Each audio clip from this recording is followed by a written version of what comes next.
Exposure, 104.9 XFM with The Strokes, You Only Live Once. It's the opening track from the brand new album, First Impressions of Earth, which is getting the Exposure album playback treatment. We're at the beginning. We have Julian Casablancas from the band with us tonight. I'm John Kennedy. I'm here until 1. And what can you tell us about the opening track? Was that always going to be the opening track for the album? You Only Live Once, reference to You Only Live Twice, or just a bleak reference? What's going on?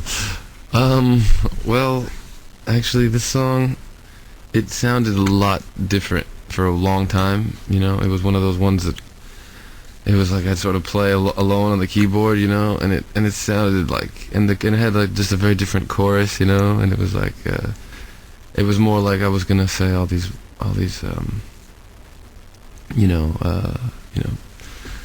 three ways to, you know, dump someone, and, you know, like, 6 ways to get him back, or something, just describing, like, just all the different ways of doing it, everything, you know, and, like, funny little sort of rhyming jokes, and then the chorus was going to be like, you know, why not try it all if you only knew, but it never made it onto the song, so it was just sort of like, it was just like a simple, almost like, you know, cheesy country song vibe of just, you know, very neatly packaged, but somehow it got unraveled while we recorded it. It's like, I remember we were playing it, and it was like, you know, for a while, and it was like, how would Prince play it, you know? And that's sort of how it became, like, you know, some people, because I used to, it sounded like a Magnetic Field song, you know, before that, it was like, you know.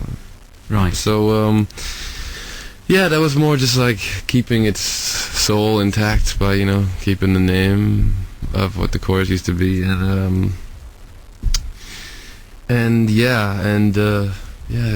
was one of the first songs where it was like, it sounded really great to us in terms of how we wanted to record and how we wanted, you know, to know that we could sound like that was like nice. I think we were just not sure if we could even do it, you know, sort of eating away at us a little bit. And yeah, I think it was Nick mentioned it to me one day, you know, he was saying, we were talking about sequences, and he was saying that would be a good beginner, and I agreed, and yeah, so that, I think that was, for all the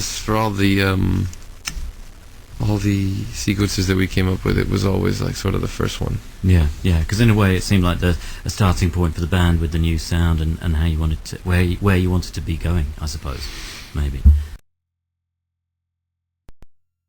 Juicebox is the next track, the track that everybody will know because it was the first single from the album and has been played for months in the UK now, and it really is such a great track, and I love it because there's so many different things going on, and it kind of, the more you hear it, the better it gets, it seems to me. But my initial thoughts when I first heard it were of Henry Mancini and Peter Gunn and that chugging guitar riff at the beginning. What's Juicebox about? Because there's so many, it seems to me, there's so many different ways to read it, and I guess with so much music, so much writing, they can be interpreted in different ways. But I think of this as a kind of post 9/11 song, just because of the line about the city, and we've got a city to love. But it could just be a straightforward appeal to a romantic heart somewhere. What are you trying to say, in Juicebox, Julian?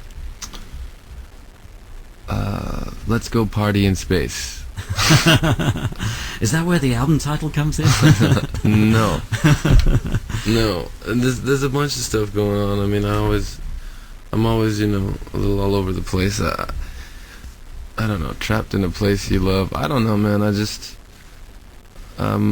it's a pretty crazy song. You know, I was always intended to be a little schizophrenic from the beginning, so I didn't try to pin it down. You know, there's a lot of other songs I thought were more, you know, neatly wrapped up, and this one I sort of purposely left it a little abstract, you know, and sort of the different parts of the songs are like different places, you know,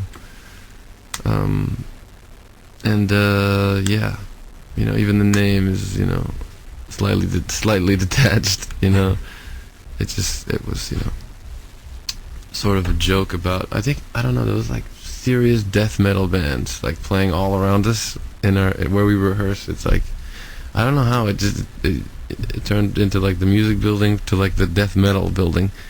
Like we'd be rehearsing, man. We have, you know what, man? We should put on the record. Just like the bands upstairs, like, you know, like, you know, like the hardest metal you can imagine was just like, you know, and it was the toughest when we were doing like the slow songs, you know. Yeah.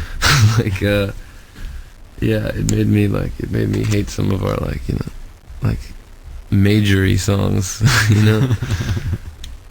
Yeah, it was really tough. I remember Razorblade was like the toughest. It was like, yeah, they were like slaughtering animals upstairs, and it was like, you know, funky bass line.